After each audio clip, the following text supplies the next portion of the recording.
Let me explain. Okay, it's childish, can't be no homegirl, drop it like the NASDAQ. Move white girls like this coke up my ass crack. Architect, no Japanese. Yo, girl, she Japanese. No hands like soccer teams. And now that it's over, I'll never be sober. I couldn't believe, but now I'm so high. I wake up feeling like you won't play right. I don't see no kids. Yeah, I don't have a kid with me. I'm gonna eat it. Well, only a kid can order a kid's meal. That's not true. And, like, that guy doesn't know yet if there's something he can't do. You know, like, he should just keep trying everything until he finds out there's something he can't do. When's the last time a guy like that came around? The level of stuff that he's done. A guy like that comes around, what, 30, 35 years, Yeah, I think maybe? it's a once-in-a-generation thing, you know? And For those who don't know, that's Dan Harmon, creator of Community on the Jim and Sam show, talking about Donald Glover. In his song Should Have Known, Donald states that he's not a prodigy, just a hard worker from the Dean's List. Now, there are tons of quotes like Dan's where people who've worked with Donald say that he's so talented, amazing, unbelievable, and so on. Now, talent is defined as a natural aptitude or skill. Truthfully, I feel like both arguments are true. I think Donald is both an incredibly hard worker, as you can see with his multitude of projects out and coming up, and super talented, as you can see with his seamless use of different mediums. He started a popular online community sketch group, made several albums and mixtapes over the years, started writing for TV at 23, had a stand-up special, and starred in TV and movies. There may be a ton of people I admire and I want to work with, but Donald is head and shoulders at the very top of my list, at number 1. He works in so many different ventures that I'm working towards, and he does them to really high acclaim and praise. He inspires me so much in every move I make. I actually met him once. I was working on a comic at the time, and I drew all of my influences on the back page. He was next to Bryan Cranston. I showed him the book and explained why I had him and the other people on there, and he said, "Thanks, but I'm nowhere near as cool as that guy." And that was one of the few times I had to totally disagree with him. And I'm gonna prove it right now. This is why I think Donald Glover is so cool. I find the best way to do that is to go over how each of his projects affected me on a personal level and how they pushed me forward. I gotta say, I'm not gonna talk about his early mixtapes before camp because I never personally cared too much for them. But anyways, let's start with what began his career in the public eye, Derek Comedy. Donald was going to NYU where he met DC Pearson and Dominic Dierks. They made Derek Comedy on YouTube in 2006. They made sketch comedy videos for 4 years and garnered one of the first large audiences on the platform. They were even able to make a movie together in 2009. I wasn't really aware of it during its run, but knowing that one of the most renowned people in Hollywood today got to start uploading videos to a new site, it gives me a little bit of hope. In the same year, he started writing for the award-winning show 30 Rock. Donald was, again, only 23 when he got the gig. That's insane. In an old interview, he said that for the role, he had to write tons of spec scripts in order to get them to notice how dedicated he is to just writing. He said a ton of people weren't doing that, and apparently for him, it worked. In an interview with Complex, Tina Fey shared a story about how Donald eventually got you ahead. Now, once he landed the role on Community, Donald said that his parents practically begged him not to do it. He said he had a totally stable writing job, and nobody knew if the show would be successful or not. Donald said in an interview with The Q on CBC once how he had the writing position, and tons of people would tell him that they'd kill for that part. And he just said, "I kinda wanna do more." That's so out there and scary. I'm pretty sure tons of people who were close to him asked him more questions like his parents did. But you know what? That never stopped him. He invested into himself and it's paid off in spades. He was one of the most beloved characters on the show and stayed on for a little over 4 seasons. Eventually, he left for the same reason he joined, a desire for more. But more on that later. So what Donald did on Community, for me, it helped hammer into my head the importance of looking at the bigger picture and buying into your own vision. So this is camp, and this was actually my introduction into Donald's extensive world. I had just graduated from high school. I never had too much trouble with people, but I was never too popular. I was a nerd. And being a Hispanic person where I was from, being a nerd wasn't in fashion yet. And Donald talked about being a nerd who wasn't white too. Donald talked about how he was teased for talking white as a kid. I was too. He talked about growing up poor and moving to a better situation. I did too. Donald talked about once lacking confidence in discovering it. I was actually looking for mine at the time, so of course during this transition period from high school to college, I was going to gravitate towards someone I could draw inspiration from. He was, for all intents and purposes, my role model. Camp had been out for a few months by the time my cousin had introduced me to it through the single Heartbeat, and once I got hold of it, I never looked back. The music was personal, had a mix of melancholic and upbeat production, and some pretty clever lines. I loved it because I related to it so heavily. What it gave me was both an intro to Donald and a glimpse into what confidence, not only in what I can do, but who I am, could do for me. His mixtape Royalty came out a few months after, and for me, it took the confidence aspect of camp and championed it very highly. I felt that was the theme of the project. He also did some small roles for other TV shows, films, and features on songs, but really, he was pretty quiet for a while, especially when Community was on hiatus. Then, in 2013, everything changed. It was announced that he was leaving Community to go into other ventures. Little did anybody know this guy was about to take the world by hand.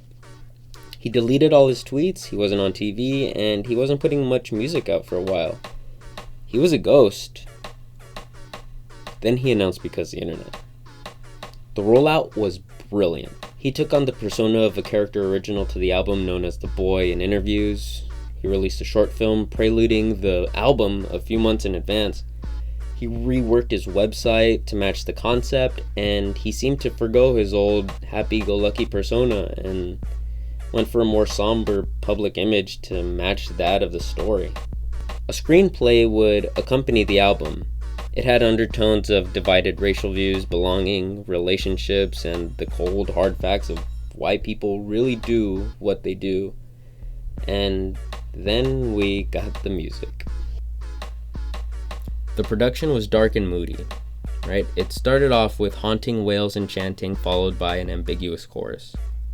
And then Donald starts mellowly rapping over the album's first song, Crawl.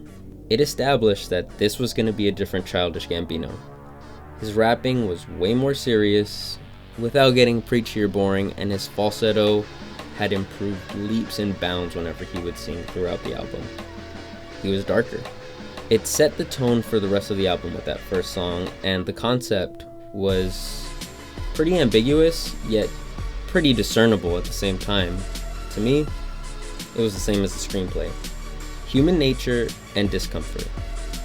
The videos had these crazy ideas and storylines with tons of thought that was clearly poured into them. This album made me want to make movies. He said it best when he was saying that he wanted to make more than an album, and he wanted to make a world, and he did. What Because the Internet did for me was telling me to go out, make a ton of stuff, whether it be what I thought or felt with no filter, and keep working on my crafts. After Because the Internet came out, he released his rap mixtape / R&B EP, Stone Mountain Kauai the next year. I thought it really touched on the same stuff as Royalty in the first half of the rap concept mixtape, and the idea of youth and love was really heavy in the second R&B half of the EP. In the same year, he was in The Lazarus Effect, Magic Mike XXL, and The Martian. Really, after that, Donald went dark again for a short period. And then summer 2016 came. Donald released an app with his team called Barrows. It was just a timer when it came out, and it just spawned mystery and theories as to what it could mean. Some of the theories were that it was new music, his show Atlanta was premiering, he was going to make a new social media site, and so on. Eventually, it was revealed that it was created so people could buy tickets to his 3-day camping / daily concert experience with all new music in Joshua Tree. I went. It was incredible. The concert was in a dome with these crazy giant shaman skeletons dancing above us as they flew us through space, with Donald parading on stage with lights and body paint and a yellow grass skirt. Everybody had to pay attention because our phones weren't allowed to be used in the dome. We had to lock them up in these special bags. The music was all singing and extremely funky. Outside, people set tents up to camp on the grounds, and it was like a small community. It was one of the best experiences of my life. And it only strengthened my desire to entertain people and push the idea of how I can entertain people. Almost immediately after Donald's show Atlanta hit TV on FX, the show had developed hype for several years, being one of the main reasons cited for Donald leaving Community alongside his music. He was a writer, executive producer, directed a couple episodes, and starred in the show. It had a writing crew with a good chunk of it not having written for TV. It had a director who never did narrative work, and it had a cast outside of Keith Stanfield that never really got larger roles. What they did have, besides the actors, was an extensive history of working with Donald, and it really showed. You can tell when you watch it that everyone was on the same page and they bought into Donald's vision, and the synergy was just there. The trailers were shot in reverse to Tame Impala, and they really stuck with you.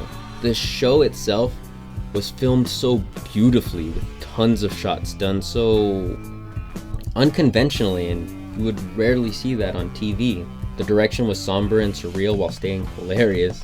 The writing was super nuanced and funny while showing some of the Black experience in everyday life, something that TV has historically done badly. The musical choices fit the tone like a glove. The acting was some of the best I've seen in general. I've seen several reviews where it's described as a dream.